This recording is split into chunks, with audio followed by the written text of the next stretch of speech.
Okay, the dash is off. Keys in the car and turn it on.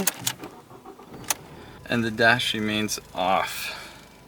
Now the blinker still works, the headlights still work, but you obviously don't have any speed or the fuel gauge, so it's not completely safe to drive, but you can drive it like this. Okay, so let's look under the dash. 69, so you see the blank spot where there's no fuse?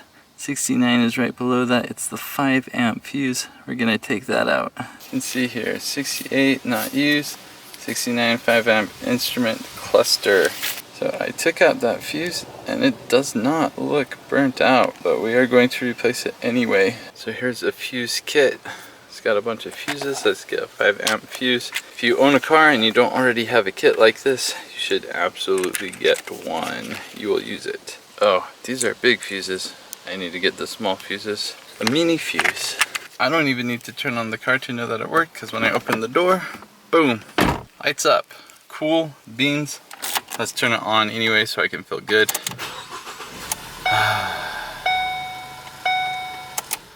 Cool. So that's good to know. Even though the fuse looked perfectly fine, it was burnt out.